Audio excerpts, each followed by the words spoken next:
जम्मू कश्मीर में नियंत्रण रेखा पर तनाव जारी है। पाकिस्तान ने एक बार फिर युद्ध विराम का उल्लंघन करते हुए मेंढर इलाके में भारतीय चौकियों पर फायरिंग की। पाकिस्तान की तरफ से फायरिंग का भारतीय जवानों ने मुंहतोड़ जवाब दिया है। पिछले 10 दिनों में पाकिस्तान की तरफ से युद्ध विराम उल्लंघन की 19वीं घटना है। सेना के मुताबिक जम्मू कश्मीर के कुपवाड़ा के केरन सेक्टर में घुसपैठियों और सेना के जवानों के बीच बीती रात करीब 3 बजे झड़प हुई। सेना ने घुसपैठ की कोशिश को नाकाम कर दिया। पाकिस्तानी सैनिकों ने शुक्रवार की रात भी जम्मू कश्मीर में पुंछ जिले के मेंढर और हमीरपुर इलाकों में एलओसी पर भारतीय चौकियों पर गोलियां चलाई थी, जिसके बाद भारत ने भी जवाबी कार्रवाई की।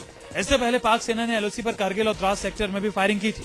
करगिल युद्ध के 14 साल बाद इस सेक्टर में सीज फायर का उल्लंघन हुआ है। सीमा पर पाकिस्तान की नापाक हरकत का सबूत दुनिया के सामने आ गया है। ये वो तस्वीरें हैं जो दुनिया को पाकिस्तान प्रायोजित आतंक का असली चेहरा दिखाती हैं। एलओसी पर विशेष कैमरों से ली गई हैं ये तस्वीरें।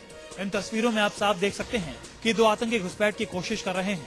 ये दोनों आतंकी एलओसी के ठीक पास हैं और भारतीय सीमा में घुसने की कोशिश कर रहे हैं। भारतीय फौज के कंट्रोल रूम में बैठे हमारे जाबाज इन घुसपैठियों पर पैनी नजर रखे हुए हैं। जैसे ही ये दोनों आतंकी सीमा पार कर हमारी सरहद में दाखिल होने की कोशिश करने लगे, हमारी फौज ने उन्हें मुंहतोड़ जवाब दिया। ट्रेसर से इन घुसपैठियों को साफ साफ देखा गया। भारतीय सैनिकों की मुस्तैदी की वजह से घुसपैठिए पाकिस्तान सीमा की तरफ लौट गए, लेकिन आधी रात को पाकिस्तान बेनकाब हो गया। दाऊद इब्राहिम का करीबी अब्दुल करीम टुंडा पकड़ा गया है। टुंडा को नेपाल से लेकर उत्तराखंड की सीमा से गिरफ्तार किया गया है। दिल्ली पुलिस की स्पेशल सेल उसे लेकर दिल्ली आई है। भारत में 21 आतंकी मामलों में टुंडा की 20 साल से तलाश थी। बताया जा रहा है कि टुंडा भारत में आतंकी वारदात करने के मकसद से आ रहा था। 70 साल का टुंडा दाऊद के नकली नोटों का कारोबार देख रहा था। बम बनाने में माहिर टुंडा लश्कर के लिए भी काम कर चुका है और लश्कर के आतंकियों को बम बनाने की ट्रेनिंग दे चुका है। टुंडा पाकिस्तान में रह रहा था।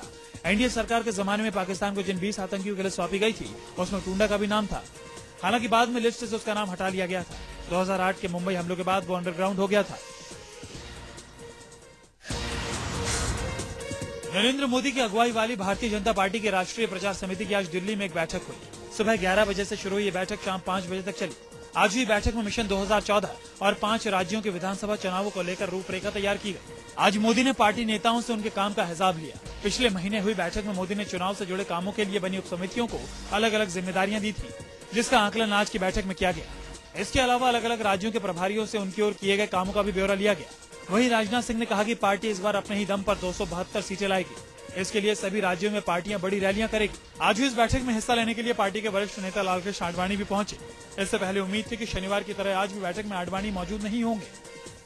राजनाथ सिंह जी ने कहा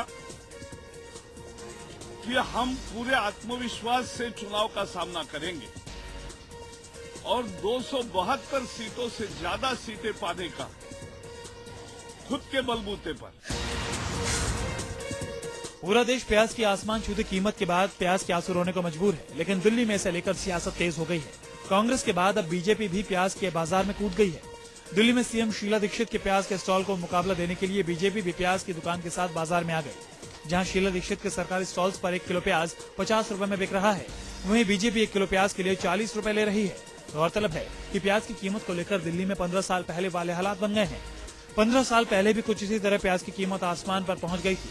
तब दिल्ली में बीजेपी की सरकार थी और प्याज की कीमत बीजेपी की सरकार को ले डूबी थी। 15 साल पहले प्याज के आंसू रोने वाली बीजेपी को अब अपने हाथ से प्याज का मुद्दा छिड़कता दिखा तो वो भी न सिर्फ सियासी बाजार में उतर आई, बल्कि शीला से कम कीमत पर प्याज बेचना भी शुरू कर दिया।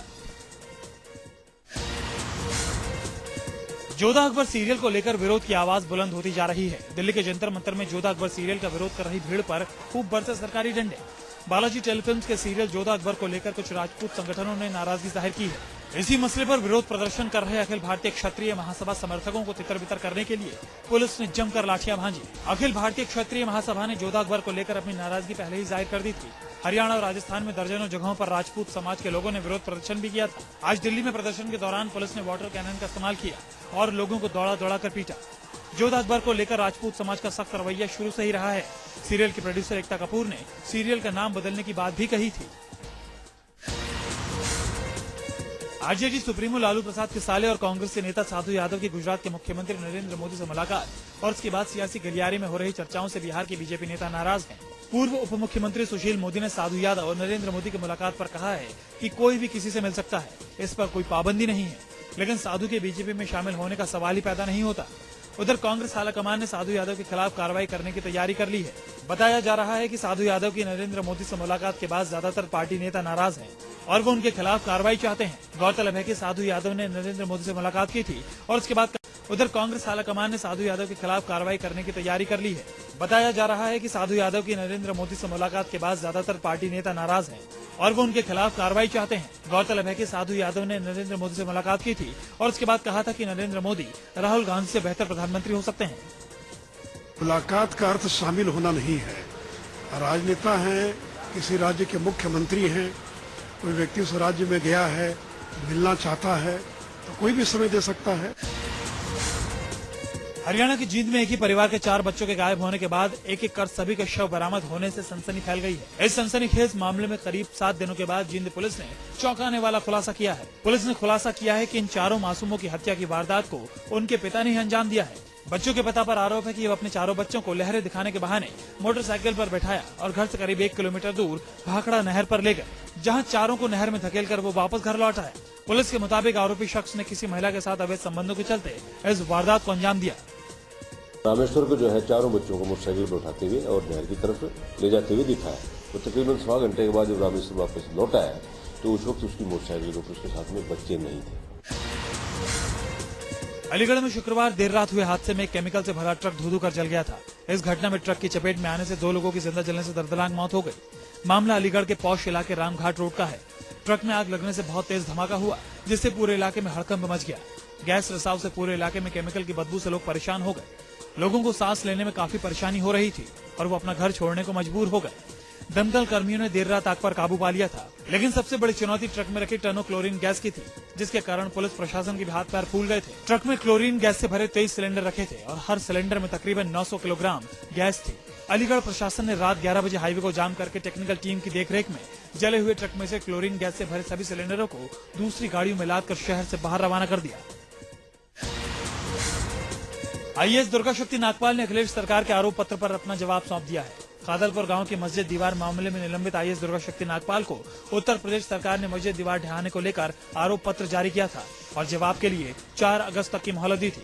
बताया जा रहा है कि दुर्गा शक्ति ने अपने जवाब में कहा है कि वो निर्दोष हैं।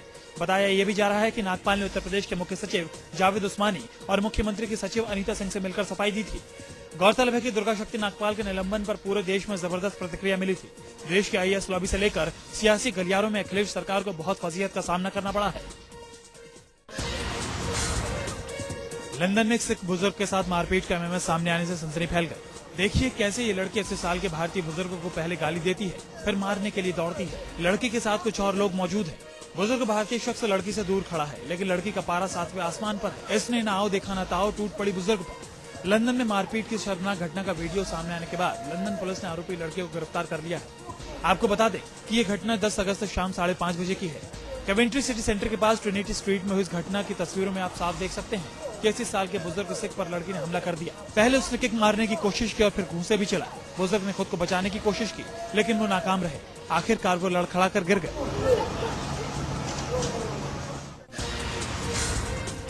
शुजित सरकार की फिल्म मद्रास कैफे 23 अगस्त को रिलीज होने वाली है। ये फिल्म रिलीज से पहले विवादों में आ गई है। इस फिल्म में कुछ उग्रवादी संगठनों के अलावा पूर्व दिवंगत प्रधानमंत्री राजीव गांधी को कहानी में शामिल किया गया है।